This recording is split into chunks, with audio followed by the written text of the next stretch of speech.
Bonsoir mesdames et messieurs, une fois encore Maître Gazeke avec vous. Avant toute chose, n'oubliez pas nos consignes à chaque fois. Veuillez bien partager cette vidéo, veuillez bien vous inscrire à notre chaîne et puis veuillez bien aussi aimer la vidéo. Aujourd'hui, nous sommes toujours dans la série des questions et réponses comme nous l'avons promis.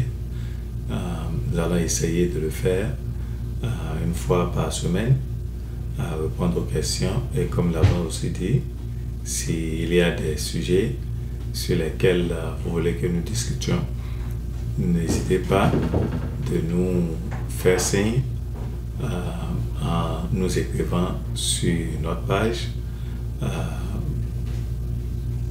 Déposez ça comme commentaire et nous allons lire vos commentaires. Nous allons essayer de chercher un temps pour le sujet pour lequel vous voulez que nous discutions.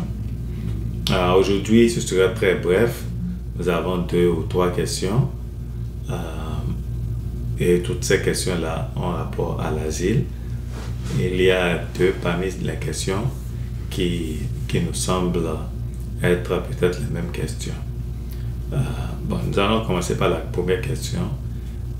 La personne dit comme ceci: nous les demandeurs d'asile qui nous sommes mariés avec les citoyens américains et qui avons peur de retourner au pays, qu'est-ce qu'on peut faire? Je crois que la personne veut savoir si avec leur nouvelle relation avec leur conjoint, s'ils peuvent quand même essayer d'ajuster leur statut. Nous avons déjà adressé ce problème-là sur notre vidéo que vous allez voir, qui parle d'ajustement de statut pour ceux qui sont entrés aux États-Unis sans inspection, sans I-94.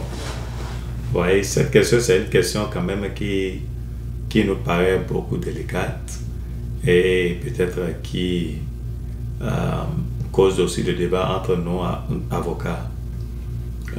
Mais la réponse simple, c'est que c'est un peu difficile. C'est vrai, vous avez peur, mais la loi dit, entre autres, que vous devez avoir votre I-94.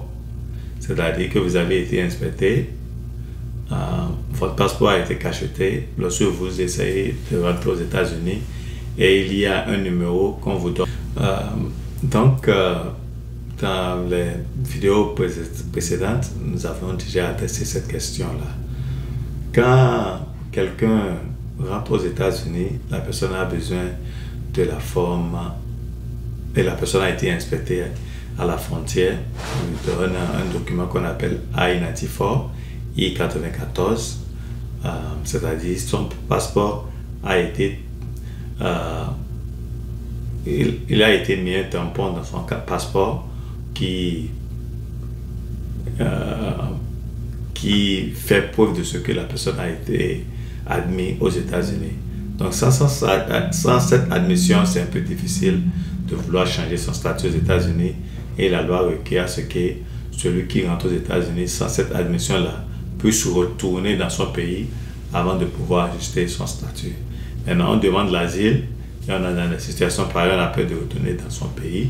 Je crois que la meilleure formule serait de choisir un autre pays où on ira chercher son visa.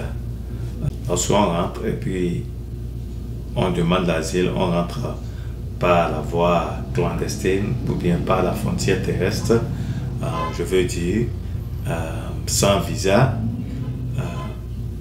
Donc la première des choses, c'est de faire le I-130 pour qu'on puisse confirmer si vous avez une femme, un époux ou bien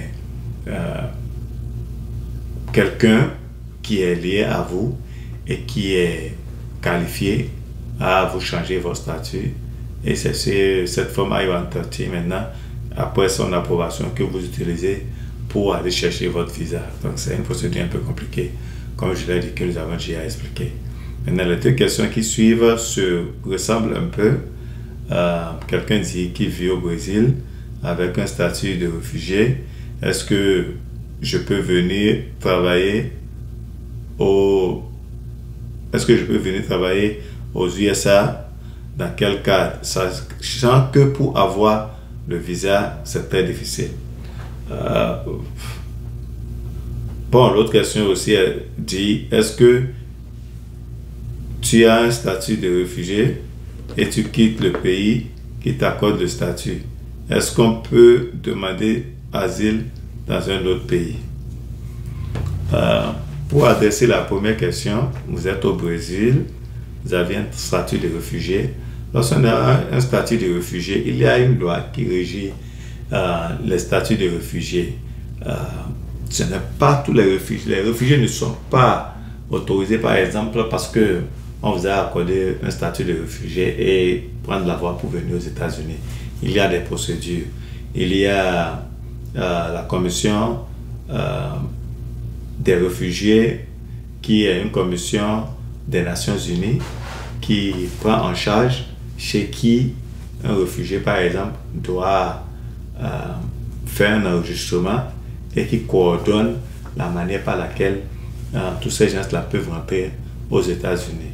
Il y a aussi d'autres pays qui ne sont pas peut-être dans cette commission-là, mais ils ont une bonne relation avec les États-Unis et les États-Unis leur accordent cette opportunité-là de venir dans leur pays en tant que réfugiés.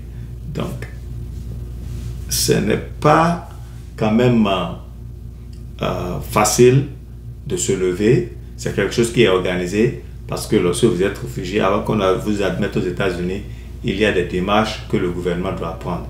On doit essayer de vérifier votre background, comme on le dit en anglais, c'est-à-dire est-ce que vous n'avez jamais commis des crimes et consorts avant qu'on ne vous admette. Donc, ce qui fait que tout ce que vous devez faire, ça doit être quelque chose accepté par le gouvernement, ça doit être géré par le gouvernement et c'est à partir de là qu'on vous admet. Maintenant, voilà, ce serait tout pour aujourd'hui. Merci de nous avoir suivis. Une fois encore, n'oubliez pas de vous abonner. N'oubliez pas aussi de partager et n'oubliez pas aussi d'aimer. Merci.